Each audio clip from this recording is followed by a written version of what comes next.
오늘도 우리 사는 이야기 찾아주셔서 감사합니다. 사연자분이 보내주신 이야기 시작해 볼게요.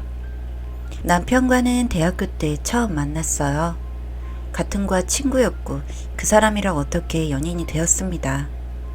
오히려 학교를 다닐 때는 정말 그냥 친구, 그 이상도 이하도 아니었던 사람.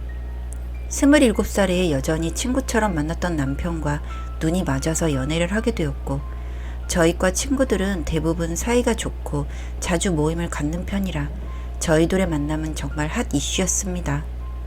그렇게 남편과 연애를 시작하고 30살이 됐을 무렵 결혼까지 성공했어요. 남편과 저는 정말 너무 잘 맞아요. 하나부터 10까지 모든 게 다툴 이유가 없을 정도로 너무 잘 맞습니다. 그런데 연애 때도 약간 문제 아닌 문제가 있었어요. 바로 어머님 때문이었는데요. 어머님이 저를 정말 너무너무 예뻐해 주셨는데 바로 그게 문제였어요. 어머님이 딸이 없고 아들만 둘이신데 항상 딸이 없다는 게 너무 한맺히고 그런 친구들이 부러우셨다고 하더라고요. 그러던 중 제가 나타났고 정말 내 새끼처럼 내 딸처럼 잘 지내보자고 해주셔서 저 역시도 감사하고 또 감사했습니다. 저희가 1년 정도 연애를 했을 때 저랑 남편은 동거를 먼저 해보자는 의견을 서로 냈어요.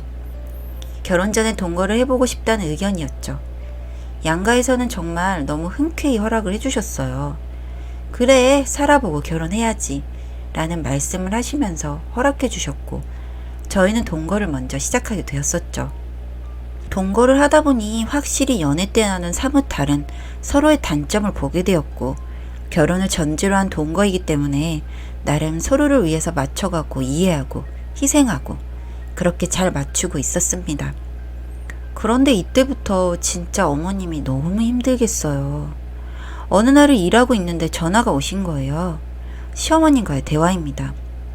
우리 딸 일하고 있지? 점심은 먹었어?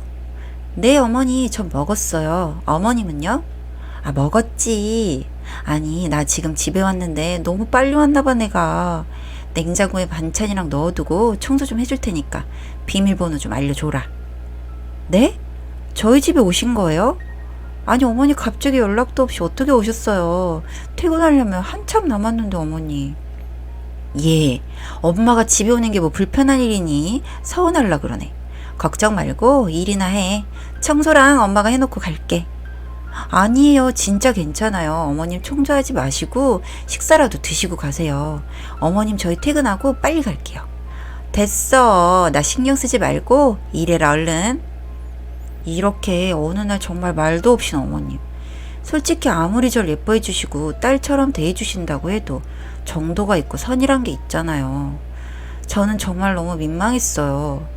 저희가 평일에는 서로 일도 많고 피로해서 빨래 설거지를 제외하곤 모두 주말에 함께 몰아서 하고 있거든요. 그러니 그때 집 상태는 정말 더러웠고 어수선했고 저는 정말 걱정을 안 할래 안 할 수가 없었답니다. 진짜 후다닥 퇴근을 하고 집에 갔는데 어머님이 말씀하시더라고요. 예, 아무리 바빠도 그렇지 둘이 무슨 돼지우리에 사는 것도 아니고 이게 뭐니? 네가 놀라서 뒤로 자빠질 뻔했다 정말. 아무리 그래도 치우고 살아야지. 에휴, 너 엄마가 오늘 왔으니 망정이지. 이 꼴로 살다간 벌레 생겨 이것들아. 이러면서 둘이 결혼해서 애는 낳겠냐? 아휴, 못 살아 내가 정말. 이렇게 말씀하시면서 제 등짝을 때리시는 거예요. 아니, 저희 엄마도 안 때리는 제 등짝을 왜? 정말 황당했지만 그러려니 하고 문제 삼지 않고 참았습니다. 이건 약과고 시작에 불과했어요. 어머님은 정말 저를 딸자식처럼 대하려고 그러시는 것 같은데 도가 점점 지나쳤죠. 저렇게 등짝을 치는 건 물론이고 그뿐만 아니라 말씀을 하실 때도 정말 너무 저를 막대하세요. 아무리 그래도 아직 며느리도 아니었고 며느리라고 해도 조심해야 할 선이 있는데 말이죠. 이렇게 선 없이 저를 대하시다가 결국 일이 생겼어요. 어머님은 아버님이랑 이혼하시고 혼자 살고 계시는데 정말 신기하게도 자꾸만 돈을 쓸 일이 생기십니다. 이런저런 핑계를 자꾸만 말씀하시면서 돈을 빌리세요. 우리 딸 뭐하고 있어? 네 어머님 저 그냥 쉬고 있었어요. 아 내가 요즘 살 맛이 안 나. 아들 새끼들은 둘이나 키워봤자 지들 마누라밖에 모르고 살 맛도 안 나고 죽을 것 같다. 돈은 자꾸 쪼달리고 어떻게 해야 될지 모르겠다 나도. 네? 어머님 왜 또 그러세요? 저번에 500만 원 빌려드린 걸로 해결이 안 되신 거예요? 무슨 일이세요? 500만 원으로 해결이 되긴 무슨, 오히려 배로 늘었다. 나도 정말 언제까지 이렇게 살아야 되나 싶고 막막하고 힘들어. 어쩌면 자식들 인생에 도움도 안 되는 엄마 같아서 사라져 버릴까 싶기도 해. 네? 아니 어머니 무슨 일인지 저 말씀을 정확히 해주셔야죠. 저도 돈이 없어요 정말. 어머님도 정말 왜 그런 말씀을 하세요. 무슨 일인지 말씀을 해보세요. 같이 해결할 수 있는 문제라면 같이 해요. 아우 됐다. 돈도 없다며.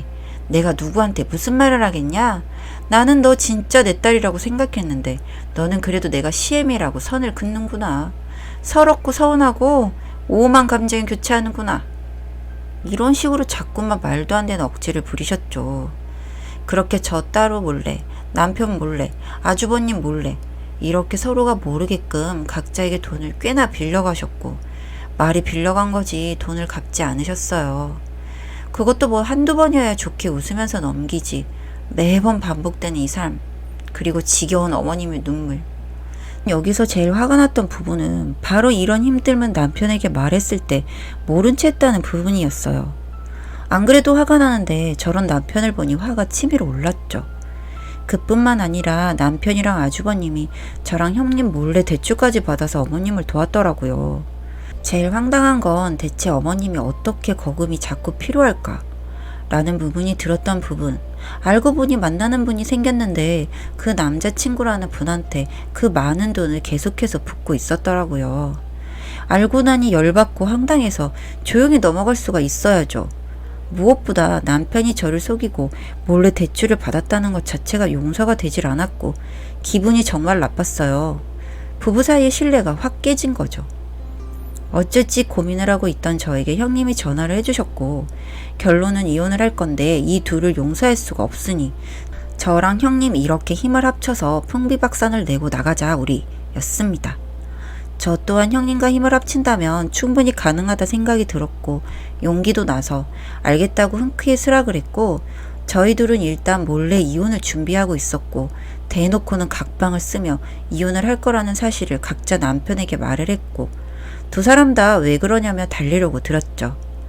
아주버님 빼고 제 남편만 얘기를 하자면 그간 나름 함께 모은 돈 그 통장이 제 명이고 남편이 함께 모으고 있다는 증거도 딱히 없었기에 대놓고 제가 갖겠다고 통보를 했고 남편은 일단 제가 이혼을 하겠다고 하니 덜덜 떨었죠. 돈이고 뭐고 제발 이혼만 다시 생각해 봐달라고 말하는 남편을 등지고 형님과 시어머님에게 갔어요. 시어머님이 가장 무서워하는 건 자식들의 몰락도 아닌 현재 남자친구와 이별이었어요. 웃기지만 말이죠. 그 남자친구분에겐 형님과 찾아가서 그간 시어머님이 저에게 했던 유치하고 어리석고 정말 나이값 못하는 행동들에 대해서 말해주니 뒷목을 잡고 저희 어머님이 재벌인 줄 아셨다고 하시네요. 그 정도로 돈을 쏟아 부은 거죠. 결국 정이 떨어지고 신뢰도 사라졌다며 시어머님과는 이별을 하셨어요. 시금전폐를 하시고 죽으려고까지 하시는 시어머님을 상대로 고소장을 넣었고 정해진 기한까지 금액을 지불하지 않으면 합의 선처는 전혀 없는 조건이었네요. 돈이 한 푼도 없던 시어머님은 결국 저희의 합의 선처를 절대 받지 못하시고 흔히들 말하는 콩밥을 드시게 되셨고 빌고 빌던 모습은 어디 가고 끝까지 합의를 해주지 않으니 추악한 실체를 보여주더라고요. 악이 악을 쓰면서 그렇게 난리를 치는데 참 웃기다는 말을 해야 할지 안타깝다고 해야 할지 고민이 되었네요. 그렇게 시어머님은 갇히게 되셨고 그런 모습을 지켜본 남편 그리고 아주버님은 저랑 형님에게 미쳤냐며 난리를 치고 이혼을 해주지 않겠다는 유치한 협박을 했지만 오히려 저희에게는 더 유리한 상황을 만들어준 셈이죠. 형님과 저는 그 집안을 아주 완벽하게 조각을 냈고 저희가 그간 퍼부은 돈의 100%는 아니지만 그래도 어느 정도는 되찾을 수 있게 되었어요. 현재는 혼자 자취를 하면서 미련했던 결혼 생활에 대해서 다시금 생각하는 시간을 가지면서 여유를 느끼려고 노력하고 있습니다. 처음에는 이혼녀가 되는 것도 싫었고 아무래도 친구들이 다 얽혀있기 때문에 이리저리 말이 도는 것 또한 너무 싫어서 솔직히 참고 살아볼까? 라는 생각도 해보긴 했지만 시어머님을 감옥에 보냈고 자기 엄마를 감옥에 보낸 여자인 저를 사랑할 수 있으며 저는 그런 남편을 전처럼 사랑할 수 있을까? 라는 생각이 들었고 무엇보다 이번 일을 겪으면서 남편에게 신뢰도가 확 하락해서 더 이상 결혼 생활에 대한 믿음이 없었답니다. 그게 제가 이혼을 미련도 없이 선택한 이유이기도 합니다. 어쩌면 돈 것 때부터 이상하다 싶었는데 그걸 무시하고 결혼했던 제 욕심이 부른 화가 아니었을까라는 생각도 종종 드네요. 혼자 살면서 다시금 결혼 전 처녀 때의 제 모습을 떠올리며 찾아보려고 노력 중이에요. 이미 한번 갔다 온 돌싱이지만 처녀 때보다 더 멋지고 당찬 모습으로 제 스스로를 가꿔보려고 합니다. 아직도 진행 중이고 노력 중인 상태지만 언젠가는 완벽히 만족할 수 있지 않을까? 라는 작은 기대를 해보아요. 사연은 여기까지였고요. 우리 사는 이야기 시청해주셔서 감사합니다.